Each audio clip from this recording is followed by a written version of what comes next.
అన్నదాత అన్నదాత మీ అన్నదాత చెమటోడ్చి ఆహారాన్నందించే రైతన్న అనునిత్యం నీ కండదండగా నిలిచే నేస్తం ఎవరన్నా అన్నదాత అన్నదాత మీ అన్నదాత.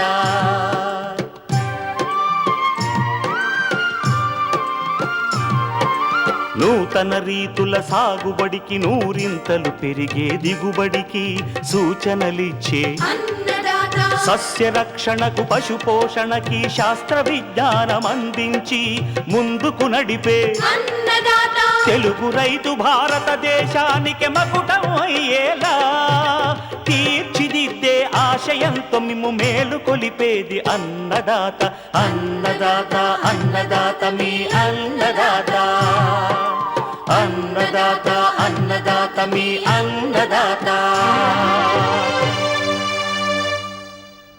అన్నదాత ప్రేక్షకులకు నమస్కారం. ఈనాటి ముఖ్యాంశాలు: నెల్లూరు జిల్లాలో వెన్ను దశలో ఉన్న వరిలో సమస్యలు, నివారణ మార్గాలు, వేసవి ఉల్లి సాగులో పోషక యాజమాన్యం, సమగ్ర సస్యరక్షణలో ఎరల పాత్ర, ఇంకా జై కిసాన్ వ్యవసాయ సమాచారం.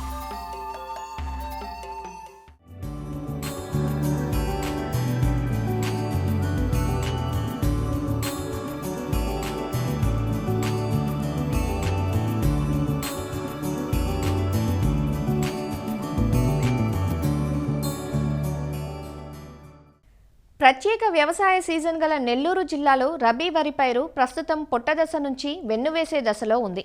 అదను కోసం చూస్తున్న చీడపీడలు కూడా పంటలో కనిపిస్తున్నాయి. కొన్ని చోట్ల గింజమచ్చలు కనిపిస్తున్నాయి. సాధారణంగా కంకినల్లి వల్ల గింజమచ్చలు ఏర్పడుతూ ఉంటాయి. అయితే కంకినల్లి సమస్య లేని పొలాల్లో కూడా ఈసారి మచ్చలు ఏర్పడటాన్ని గమనించారు. కొన్ని రకాల బ్యాక్టీరియా వల్ల ఇలా మచ్చలు వచ్చే ఆస్కారం ఉందని శాస్త్రవేత్తలు ధృవీకరించారు. వరిలో ప్రస్తుతం కనిపిస్తున్న సమస్యలు, నివారణ మార్గాలను సూచిస్తున్నారు ఆచార్య ఎన్జీ రంగా వ్యవసాయ విశ్వవిద్యాలయం నెల్లూరు కృషి విజ్ఞాన కేంద్రం శాస్త్రవేత్త విజయ్ కుమార్ నాయక్. ప్రస్తుతం నెల్లూరు జిల్లాలో సాగు చేస్తున్న రకాలు వచ్చేసి బీపీటీ 5204, కేఎన్ఎం 1638, ఆర్ఎన్ఆర్ 15048. ఈ 3 రకాలు ఎక్కువ మేజర్గా సాగు చేస్తున్నారు. ఈ రకాల అన్నింటిలోనూ కూడా వెన్నులోని గింజల మీద నల్లని మచ్చలను గమనించడం జరుగుతుంది. దీనికి ప్రధాన కారణం నల్లి, కంకి నల్లి అని అనుకుంటున్నారు రైతులు. బట్ దీనికి కంకి నల్లి అని చెప్పలేము. ఎందుకంటే కంకి నల్లి లక్షణాలు ఎలా ఉంటాయంటే, మామూలుగా కంకి నల్లి అనేది చిరుపొట్ట దశ నుంచి పాలు పోసుకునే దశ వరకు సోకడానికి ఆస్కారం ఉంటుంది. చిరుపొట్ట దశలో ఆ కంకి నల్లి సోకినప్పుడు ఆ పోటాకు లోపల భాగంలో కంకి నల్లి ఉండడం వల్ల పోటాకు మీద గోధుమ రంగు మచ్చలు అనేది ఏర్పడుతుంది. అదేవిధంగా ఒక్కసారి మన పాలు పోసుకునే దశకు వచ్చినప్పుడు, అంటే వెన్ను బయటకు వచ్చి ఉన్నప్పుడు ఆ గింజల మీద నల్లని మచ్చలు ఏర్పడతాయి. ఈ కంకి నల్లి సోకిన కంకులు వచ్చేసి మామూలుగా ఎక్కువ లెంత్ ఎక్కువ ఉండదు, అంటే పొట్టిగా ఉంటాయి. అదేవిధంగా మనకి అన్ఈవెన్ గ్రోత్, అంటే వంకలు తిరిగి ఉంటుంది. ఆ గింజల మీద నల్లని మచ్చలు ఏర్పడడం వల్ల చాఫీ గ్రెయిన్స్, అంటే తాలు గింజలు అనేది ఏర్పడతాయి అనమాట. సో ఈ రకంగా కంకినల్లి లక్షణాలు ఉంటాయి. అదేవిధంగా ఈ కంకినల్లితో పాటు ఒక రకమైన బ్యాక్టీరియా, బర్కోల్డేరియా అని, అది వచ్చేసి బ్యాక్టీరియా కంకి ఎండు తెగులను కలుగజేస్తుంది. దాంతోపాటు పొట్టకుళ్ళు తెగులు అనేది, అదేవిధంగా కొన్ని రకాల అంటే మైకోప్లాజ్మా, ఈ అన్ని రకాల శిలీంధ్రం ఒకటి, బ్యాక్టీరియా ఒకటి, ఆ మైకోప్లాజ్మా ఒకటి, ఈ మూటితో కలిసి ఈ తెగులను కలుగజేయడానికి ఆస్కారం ఎక్కువ ఉన్నది. ఈ బ్యాక్టీరియా కంకి ఎండు తెగులు కలుగజేసే ఏదైతే బ్యాక్టీరియా ఉందో బర్కోల్డేరియా అనేది, అది వచ్చేసి మనకి నారుమడి నుంచే సోకడానికి ఆస్కారం ఉంటుంది. నారుమడి దశలో మనం అయితే కనుక ఆ విత్తనం కుల్లడం కానీ, లేదంటే మనకు మొలకెత్తిన విత్తనం కుళ్ళిపోవడం కానీ జరుగుతుంది. లేదు అప్పుడు సిమ్టమ్స్ బయట పడకపోయినా కూడా మనకి వెజిటేటివ్ స్టేజ్లో అయితే, అంటే మనకి చిరుపట్ట దశలో అయితే పోటాకు మీద ఈ గోధుమ రంగు మచ్చలు లేదంటే బూడిద రంగు మచ్చలు అనేది ఏర్పడుతుంది. ఒక్కసారి కంకి బయటకు వచ్చిన తర్వాత ఈ బ్యాక్టీరియా వచ్చేసి కంకి మీద సేమ్ మనకి నల్లి కలగేసే లక్షణాలు ఎలా ఉంటాయో నల్లని మచ్చలు అనేది ఏర్పడుతుంది. ఈ బ్యాక్టీరియా సోకిన కంకి వచ్చేసి చూడడానికి మనకి నిటారుగా ఉండి తక్కువ గింజలు కలిగి ఉంటాయి. సో అదేవిధంగా ఇప్పుడు మన నల్లి కలుగజేసినట్టే ఈ బ్యాక్టీరియా కూడా ఈ చాఫీ గ్రెయిన్స్, తాలి గింజలు ఏర్పడుతుంది. అదేవిధంగా కంకిలోని గింజల మీద మనకి నల్లని మచ్చలు అనేది ఏర్పడుతుంది. సో ఈ రకంగా అంటే ఈ నల్లని మచ్చలు రావడానికి మనం కంకి నల్లి ఒకటే అని చెప్పలేము. దాంతోపాటు మనకి బ్యాక్టీరియా, కంకి ఎండు తెగులు లక్షణాలు కూడా కనిపిస్తున్నాయి. కాబట్టి ఈ 2 కాంప్లెక్స్లో ఉన్నాయి. సో దీన్ని మనకి రైతులు కంకి నల్లి ఒకటే అనుకొని కంకి నల్లికి కావాల్సిన మందు ఒకటే స్ప్రే చేస్తూ ఉన్నారు. సో బ్యాక్టీరియాకి సంబంధించి ఇప్పుడు దాకా ఎలాంటి మందు లేదు, ఉన్న ఒక మందు దానికి కూడా రెసిస్టెంట్ చూపిస్తుందని చెప్తా ఉన్నారు. సో ఇప్పుడు మన యూనివర్సిటీ వాళ్ళు రికమెండ్ చేస్తుంది ఏమంటే ఈ బ్యాక్టీరియా కంకి ఎండు తెగులు అదేవిధంగా కంకి నల్లి నివారణ కోసము ప్రొపికోనజోల్ అయితే 1 లీటర్ నీటికి 1 ml కలుపుకొని పిచికారీ చేసుకోవాలి. అదేవిధంగా ప్రొపికోనజోల్తో పాటు స్పైరోమెస్ఫిన్ వచ్చేసి 1 లీటర్ నీటికి 1 ml కలుపుకొని పిచికారీ చేసుకోవడం ద్వారా ఒకవేళ ఉన్న కంకి నల్లి అదేవిధంగా బ్యాక్టీరియా ఎండు తెగులు రెండుని కంట్రోల్ చేయడానికి ఆస్కారం ఉన్నదని తెలియజేస్తామన్నారు. ఎండలు పెరిగే కొద్దీ ఈ బ్యాక్టీరియా కంకి ఎండు తెగులు అనేది కూడా పెరగడానికి ఎక్కువ ఆస్కారం ఉంటుంది. ఈ బ్యాక్టీరియా కంకి ఎండు తెగులను కలిగేసే బ్యాక్టీరియా వచ్చేసి మామూలు సిమ్టమ్లెస్ క్యారియర్స్, అంటే మనకు తెలియదు అది మామూలుగా మన పొలంలో ఉందా లేదా తెలియదు. కాబట్టి రైతులు దయచేసి ఆ విత్తనం అనేది సర్టిఫికేషన్ చేసిన విత్తనాన్ని ఉపయోగించడం ద్వారా కూడా ఈ బ్యాక్టీరియా కంకి ఎండు తెగుల్ని కంట్రోల్ చేయొచ్చు.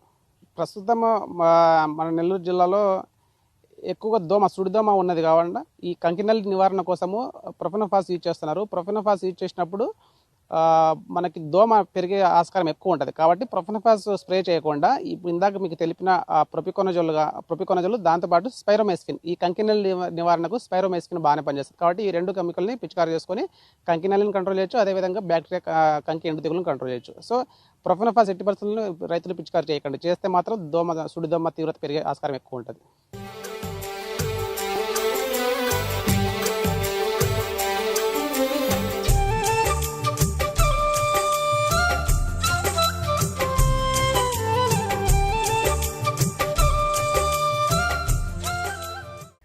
ఉల్లిగడ్డ లేని వంటిల్లు ఊహించడానికే కష్టంగా ఉంటుంది కదూ. అందుకే రోజువారీ వినియోగంలో ఉల్లి వాడకం తప్పనిసరి అయిపోయింది. అంతేకాదు ఉల్లి ధరల్లో వ్యత్యాసాలు కూడా అంతే ఎక్కువగా ఉంటాయి. కిలో ఉల్లి ధర 10 రూపాయలు పలికినా 100 రూపాయలకు ఎగబాకినా అది ఉల్లికే చెల్లు. ఉల్లిని సంవత్సరంలో 3 సీజన్లలోనూ సాగు చేస్తుంటారు మన రైతులు. వేసవి పంట కోసం ఉల్లి నారును నవంబర్, డిసెంబర్ మాసాల్లో పెంచుకొని డిసెంబర్, జనవరి మాసాల్లో నాటుకుంటూ ఉంటారు. సేంద్రియ, రసాయన ఎరువులతో పోషకాలు సమతుల్యంగా అందించినట్లయితే ఉల్లి నుంచి నాణ్యమైన అధిక దిగుబడులు పొందవచ్చంటూ ఉల్లి సాగులో పోషక యాజమాన్యం గురించి తెలియజేస్తున్నారు ప్రొఫెసర్ జయశంకర్, తెలంగాణ రాష్ట్ర వ్యవసాయ విశ్వవిద్యాలయం, నాగర్ కర్నూలు జిల్లా పాలెం కృషి విజ్ఞాన కేంద్రం శాస్త్రవేత్త డాక్టర్ శంకర్. ఉల్లిలో మనకు టార్గెట్ ఈల్డ్ రావడానికి ఎరువుల యాజమాన్యం అనేది చాలా అత్యంత ప్రాముఖ్యమైనది. సో ఉల్లి నాటుకునేటప్పుడు దుక్కిని 3 నుంచి 4 సార్లు మెత్తని దుక్కి చేసుకోవాలి. అలాగే దాంతోపాటు ఆఖరి దుక్కిలో 10 టన్నుల పశువుల ఎరువు, 2 క్వింటాల వేపపిండి చల్లుకోవాలి. అలాగే అజిటోబ్యాక్టర్, సూడోమోనాస్, ట్రైకోడర్మా విరిడి ప్రతిదీ ఒక 2 కిలోలు చొప్పున 10 గంపల పశువుల ఎరువుకు బాగా మిక్స్ చేసి ఒక 10-15 రోజులు మాగబెట్టిన తర్వాత మనం నాటుకునేటప్పుడు ఆఖరి దిక్కులో పదును నేలపై చల్లుకోవాలి. సో దీనివల్ల మనకు భూమిలో ఉన్నటువంటి పోషకాలు, వేర్లు అనేది బాగా తీసుకొని మొక్కలు దృఢంగా పెరుగుతాయి. ఇంకా మనకు ఆఖరి దిక్కులో నాటు వేసుకునేటప్పుడు ఒక 2 క్వింటాల అంటే 4 బస్తాల సింగిల్ సూపర్ ఫాస్ఫేట్, అలాగే 10 కిలోల యూరియా, 15 కిలోల మ్యూరేట్ ఆఫ్ పొటాష్ ఆఖరి దిక్కులో చల్లుకోవాలి. గడ్డ నాణ్యత బాగా ఉండి పంజెన్సీ బాగా ఉండాలంటే ఎకరానికి 6 నుంచి 12 కిలోల గంధకంను మనము ఆఖరి దిక్కులో వేసుకోవాలి. ఇంకా మనకు పోషక లోపాలు ఏమాత్రం ఏర్పడకుండా ఉండడానికి జింక్ 5 నుంచి 10 కిలోలు, అలాగే బోరాన్ 2 నుంచి 3 కిలోలు కూడా మనము ఆఖరి దిక్కులో కానీ తర్వాత పైపాటుగా కానీ వేసుకోవాలి. తర్వాత మనకు పైపాటుగా కలుపు తీసిన తర్వాత 30 రోజులప్పుడు మరియు 60 రోజులప్పుడు ఎకరానికి 60 కిలోల యూరియా, అలాగే 15 కిలోల పొటాష్ చొప్పున 2 దఫాలుగా మనం వేసుకొని నీటిని పారించాలి. మొక్క యొక్క గ్రోత్ బాగా రావాలి అంటే 1919 5 గ్రాములు, అలాగే ఫార్ములా 6 మైక్రోన్యూట్రియంట్స్ మిక్సము 5 గ్రాములు చొప్పున కలిపి 30 రోజులప్పుడు 40 రోజులప్పుడు పిచికారీ చేసుకున్నట్లయితే ఎలాంటి సూక్ష్మ పోషకాల లోపాలు లేకుండా మనకు పంట వేపుగా పెరుగుతుంది. ఇంకా ఉల్లిలో డ్రిప్ మరియు ఫెర్టిగేషన్ సిస్టమ్ను ఫాలో అయినట్లయితే దిగుబడి గణనీయంగా పెరుగుతుంది. ఈ drip and fertigation system use చేయడం వల్ల 20% దిగుబడి పెరగడం కాకుండా 30 నుంచి 40% నీటి ఆదా అవుతుంది. అలాగే కూలీల ఖర్చు కూడా 30% వరకు తగ్గుతుంది. దీని ద్వారా మనకు ఎరువుల వినియోగం బాగా పెరుగుతుంది. సో ఇంకా ఫెర్టిలైజర్స్ ఎలా ఫెర్టిగేషన్ చేయాలంటే పంట మొత్తం కాలానికి యూరియా మనకు 120 కిలోలు, అలాగే పొటాష్ 30 కిలోలు చొప్పున అవసరం అవుతుంది. కాబట్టి దీన్ని 7 సమభాగాలుగా చేసుకొని ప్రతి వారము ఫెర్టిగేషన్ ఇస్తూ ఉండాలి. పంట మొత్తానికి అవసరమైనటువంటి భాస్వరంను మనము ముందుగానే దుక్కిలో ఎకరానికి 200 కిలోల చొప్పున మనము సింగిల్ సూపర్ ఫాస్ఫేట్ ఫామ్లో ఇచ్చుకోవాలి. సో అలాగే మనకు మైక్రోన్యూట్రియంట్స్ లోపాలు ఏర్పడకుండా ఉండడానికి నీటిలో కరిగేటువంటి మైక్రోన్యూట్రియంట్స్ మిక్చర్ని కూడా 2 దఫాలుగా మనము డ్రిప్లో ఇచ్చుకోవడం కదా, లేదంటే పైపాటుగా పిచికారీ చేసుకోవడం కదా చేస్తున్నట్లయితే మంచి దిగుబడిని మరియు గడ్డ నాణ్యతను పొందవచ్చును. ఇంకా మనం మైక్రోజెట్ స్ప్రింక్లర్స్ యూజ్ చేసినట్లయితే ప్రతి 6 మీటర్లకు ఒకటి దూరంలో 20 mm సైజు ఉండి గంటకి 135 లీటర్ల డిశ్చార్జ్ కెపాసిటీ ఉన్నటువంటి మైక్రోజెట్ స్ప్రింక్లర్స్ని యూజ్ చేసుకొని కూడా మనము నీటిని పారించవచ్చును. ఈ విధంగా మేలైన ఎరువులు మరియు నీటి యాజమాన్యం చేపట్టినట్లయితే మంచి దిగుబడులు పొందవచ్చు.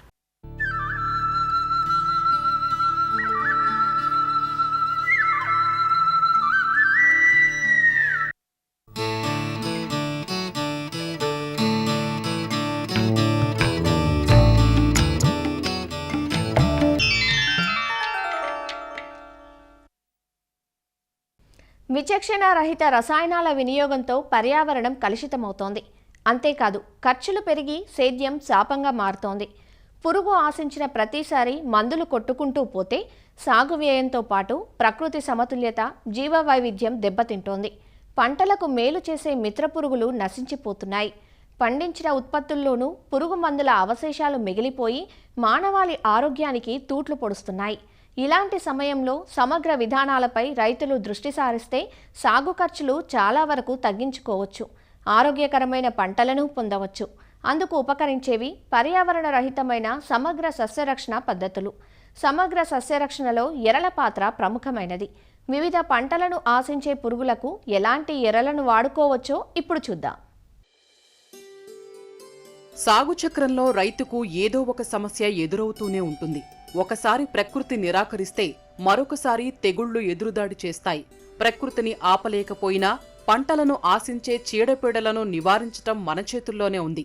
అలా పురుగులకు ఎరవేయటం కోసం రైతుకు మిక్కిలి అక్కరకు వచ్చేవి జిగురు అట్టలు, లింగాకర్షక బుట్టలు, కీటకాలను ఆకర్షించే ఎర పంటలు.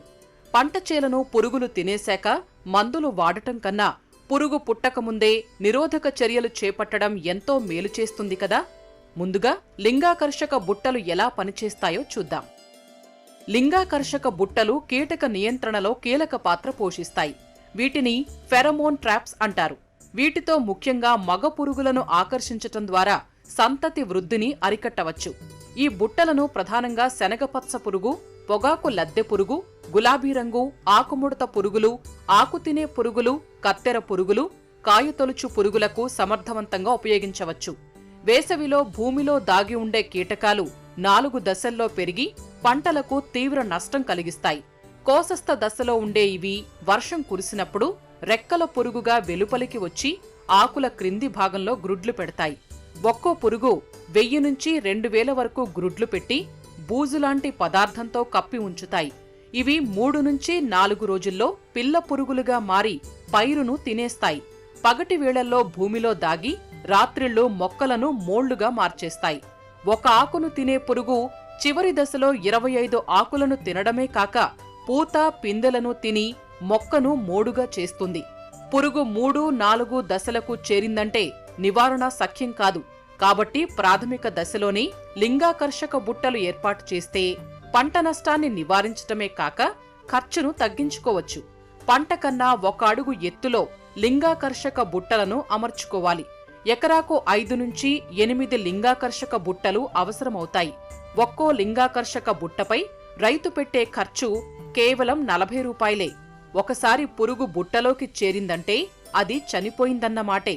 అలా బుట్టలో మరణించిన పురుగులను బుట్టకు ఏర్పాటు చేసిన పాలిథీన్ కవర్లో నుంచి తొలగించాలి. అయితే లింగాకర్షక బుట్టలు వినియోగిస్తున్న క్రమంలో కొన్ని రోజుల తరువాత ల్యూర్ ప్రభావం మందగించి పురుగులను ఆకర్షించే సామర్థ్యం తగ్గుతుంది. ఈ పరిస్థితుల్లో బుట్టల్లో అమర్చిన ల్యూర్ను నెలకొకసారి మార్చటం ద్వారా తిరిగి బుట్టలు ఆశించిన స్థాయిలో ప్రభావం చూపుతాయి. లింగాకర్షక ఎరలతో పాటు పండు ఈగ ఎరలు రైతుకు ఎంతో మేలు చేస్తాయి. సాధారణంగా తీగజాతి కూరలైన బీర, కాకర, గుమ్మడిలోనూ మామిడి, జామ, రేగు, బొప్పాయి వంటి పండ్ల తోటల్లోనూ పండు ఈగ తెలియని నష్టం చేస్తుంది. పువ్వు నుంచి పిందె ఏర్పడేటప్పుడే కాయ లోపల గ్రుడ్డు పెడుతుంది పండు ఈగ. వాటి నుంచి వచ్చిన పిల్ల పురుగులు గుజ్జును తింటూ పెరుగుతాయి. దీనివల్ల కాయలు పూర్తిగా పెరగకుండానే పండిపోతాయి. వాటిని మనం గుర్తించేలోపే 30% మేర నష్టం చేసేస్తుంది. కనుక దీనిని నివారించాలంటే 100 గ్రాముల బెల్లం ద్రావణం లేదా పులిసిన కళ్ళులో 2 మిల్లీలీటర్ల మిథైల్ యూజినాల్ కలిపి ప్లాస్టిక్ ప్లేట్లలో గాని మట్టి ప్రమిదల్లో గాని పోసి పెట్టాలి. రెడీమేడ్గా దొరికే మిథైల్ యూజినాల్ ఎరలను పెడితే ఆ వాసనకు ఆకర్షితమై పండు ఈగలు చచ్చిపోతాయి. ఎకరాకు 8 బుట్టలు సరిపోతాయి. ఉధృతి ఎక్కువగా ఉంటే ఎక్కువ బుట్టలు పెట్టి మాస్ ట్రాపింగ్ ద్వారా అరికట్టాలి. పంటలకు కాంతి ఎరలను కూడా ఏర్పాటు చేయవచ్చు. వీటిని లైట్ ట్రాప్స్ అంటారు. ఈ దీపపు ఎరలు వెదజల్లే కాంతికి ఎర్ర గొంగళి పురుగులు, మిడతలు, పచ్చదోమలు, బత్తాయిలో దోమపోటును కలిగించే రెక్కల పురుగు వంటివి ఆకర్షించబడి క్రింద ఏర్పాటు చేయబడ్డ కిరోసిన్ ద్రావణంలో పడి చనిపోతాయి. బాగా బలిసిన పొగాకు లద్దె పురుగు, ఎర్ర గొంగళి పురుగుల అదుపుకు విషపు ఎరలను వాడవచ్చు. 1 ఎకరానికి 5 కిలోల తవుడుకు 1/2 కిలో బెల్లం, 1/2 లీటరు పురుగుమందు, తగినంత నీరు కలిపి చిన్న చిన్న ఉండలుగా తయారు చేసి సాయంత్రం వేళల్లో పొలంలో చల్లటం వల్ల మట్టి పెళ్లల నుంచి బయటకు వచ్చే పురుగులు బెల్లం వాసనకు ఆకర్షితమై వీటిని తిని చనిపోతాయి. పంటలకు మరొక బెడద రసం పీల్చు పురుగులు. ప్రధానంగా తెల్లదోమ, పచ్చదోమ మరియు తామర పురుగులు మెట్ట, ఉద్యాన పైర్లలో పల్లాకు, ఆకుముడత వంటి తెగుళ్లను, ప్రమాదకరమైన వైరస్ తెగుళ్లను వ్యాపింపజేస్తాయి. వీటిని క్రిమిసంహారక మందులతో నివారించటం కష్టం. ఎందుకంటే పిచికారీ సమయంలో స్ప్రేయర్ నుంచి వచ్చే గాలికి ఇవి ఎగిరిపోతాయి. అందువల్ల వీటి కోసం జిగురు పూసిన పసుపు, నీలం అట్టలను ఏర్పాటు చేస్తే గాలిలోని పురుగులు అట్టలకు అంటుకొని చనిపోతాయి. దాదాపు 50% పురుగు నష్టాన్ని ఈ అట్టలు నివారిస్తాయి. తెల్లదోమ పసుపు రంగుకు ఆకర్షితమవుతుంది. కాబట్టి తెల్లదోమ ఆశించిన పొలాల్లో పసుపు జిగురు అట్టలు ఏర్పరచాలి. అలాగే తామర పురుగులు నీలం రంగుకు ఆకర్షితమవుతాయి. కనుక తామర పురుగులకు నీలం రంగు అట్టలను ఏర్పాటు చేయాలి. ఎకరాకు 20 అట్టలు సరిపోతాయి. కూరగాయలు, మిరప, పుచ్చ, పాలీహౌజ్లో పెంచే పంటల్లో వీటిని ఎక్కువగా వాడుతున్నారు. ఈ మధ్య పొడచూపిన నల్ల తామర పురుగులు కూడా నీలం, తెలుపు రంగు జిగురు అట్టలకు ఆకర్షితమవుతాయి. మిరప, మామిడి తోటల్లో ఈ అట్టలను అమర్చుకోవాలి. ఉధృతి ఎక్కువగా ఉంటే అట్టల సంఖ్యను పెంచుకోవాలి. బాహ్యమైన ఎరలే కాక మొక్కలనే ఎర పంటలుగా వాడుకోవచ్చు. సమగ్ర సస్యరక్షణా విధానాల్లో ఎర మొక్కలకు అధిక ప్రాధాన్యత ఉంది. సాధారణంగా మినుము, పెసర, మిరప, వేరుశనగ వంటి పంటలను ఆశించే పొగాకు లద్దె పురుగు నివారణకు ఆముదాన్ని ఎర పంటగా వేస్తే పురుగులు ఆముదానికి ఆకర్షింపబడి వాటిపై గ్రుడ్లు పెడతాయి. అలానే టమోటా, మిరప, ప్రొద్దుతిరుగుడు వంటి పంటల్లో శనగపచ్చ పురుగు నివారణకు పంట చేలో బంతిని ఎరపంటగా వేస్తే పసుపు రంగుకు శనగపచ్చ పురుగు ఆకర్షింపబడి పూలపై గ్రుడ్లు పెడుతుంది. పూలను కోసేయటం ద్వారా పురుగు తాలూకా గ్రుడ్లు, పిల్ల పురుగులను నాశనం చేయవచ్చు. క్యాబేజీ, కాలీఫ్లవర్ పంటల్లో క్యాబేజీ రెక్కల పురుగు నియంత్రణకు ప్రతి 5 వరుసలకు 2 వరుసలు ఆవాల పంటను ఎరపంటగా పెంచి పురుగులను అదుపులో ఉంచవచ్చు. శనగలో ప్రతి 16 సాళ్లకు 4 వరుసలు ధనియాలు విత్తుకుంటే పురుగుల బెడద తగ్గుతుంది. మిరపను ఆశించే రసం పీల్చు పురుగులు, వేరుశనగలో తామర పురుగుల నివారణకు చేను చుట్టూ 3 నుంచి 4 వరుసల్లో మొక్కజొన్న, జొన్న పంటలను సరిహద్దు పంటగా వేస్తే ప్రక్క చేల నుంచి వచ్చే పురుగుల వలసలను అడ్డుకుంటాయి. అదండి పంటలను, ప్రకృతిని సంరక్షించుకునే ఇలాంటి సురక్షితమైన ఎర పద్ధతులను మీరు ఆచరిస్తారు కదూ?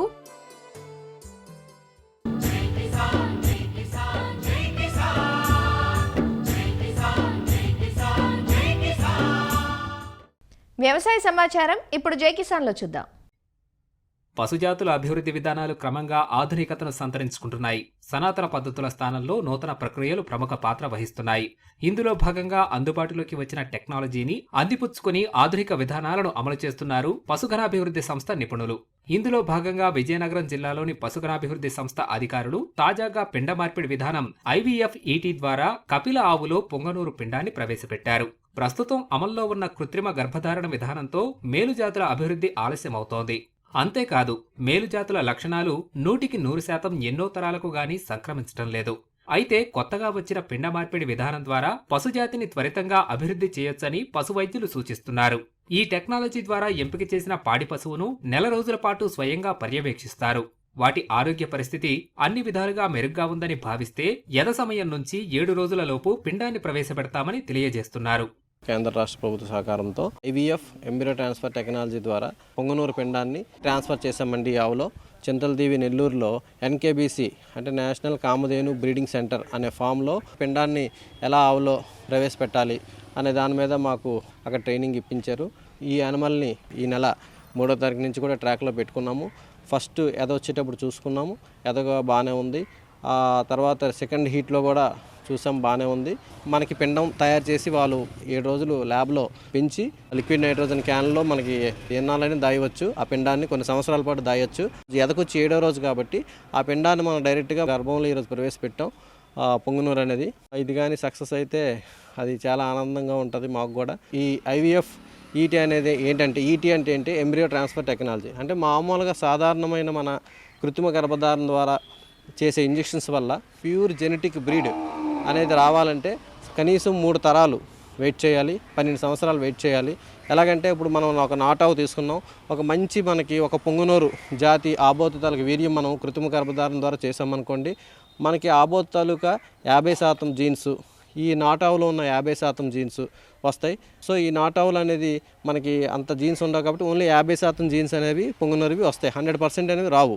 ఎందుకంటే తండ్రి దగ్గర నుంచి ఒక 50%, తల్లి దగ్గర నుంచి ఒక 50% అనేది వస్తుంది మన పుట్టే పిల్లలకి. 3 సంవత్సరాలు అయిన తర్వాత మళ్ళీ అదే పెద్దదైన తర్వాత మళ్ళీ సేమ్ దానికి పొంగనూరు వేసామనుకోండి, వేస్తే అప్పుడు ఆల్రెడీ పుట్టిన పైకి 50% ఉన్నాయి జీన్స్, మళ్ళీ 100% మనం వేస్తున్నాం. సో ఈ 100లో 50 వస్తాయి, ఈ 50లో 25 వస్తాయి, అంటే 75% వస్తుంది. సో అది మళ్ళీ పెద్ద పెరిగి మళ్ళీ 3 సంవత్సరాలు అయిన తర్వాత మళ్ళీ దానికి మనం 100% వేస్తే 100లో మళ్ళీ 50, ఈ 75లో మళ్ళీ సగం వస్తుంది, అంటే 87.5. మళ్ళీ 87.5కి మళ్ళీ 100 వేస్తే అందులో 50, ఈ 87.5లో సగం 43.5, మొత్తం 93.5. సో ఇలాగ 4 తరాలు పడుతుంది. అంటే సుమారు 95% ప్యూరిటీ రావాలంటే మనకి 4 జనరేషన్స్ అంటే 12 సంవత్సరాలు పడుతుంది.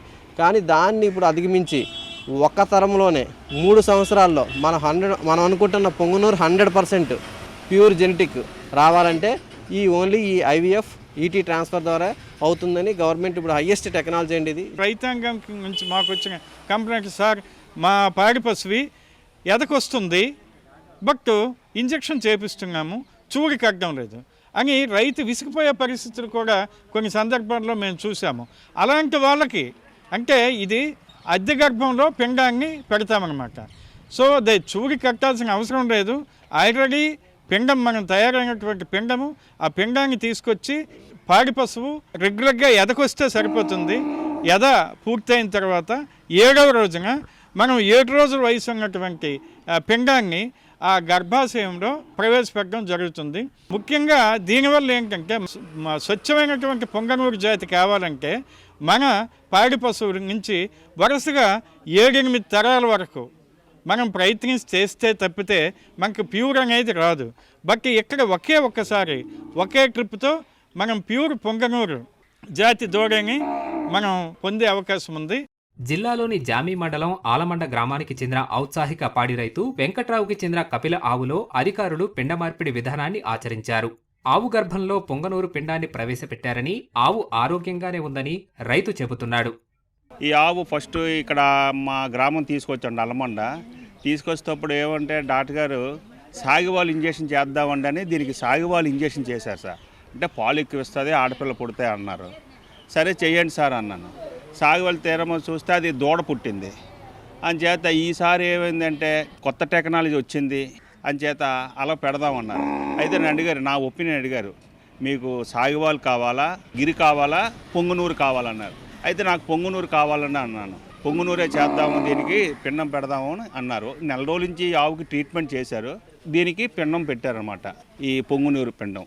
తక్కువ వ్యవధిలోనే మేలుజాతి పశువులను పొందేందుకు ఎంబ్రియో ట్రాన్స్ఫర్ టెక్నాలజీ విధానం ఎంతో సహకరిస్తుందని పశుసంవర్ధక శాఖ అధికారులు సూచిస్తున్నారు. మరిన్ని విభిన్న అంశాలతో రేపటి అన్నదాతలో మళ్ళీ కలుసుకుందాం. అంతవరకు సెలవు. నమస్కారం.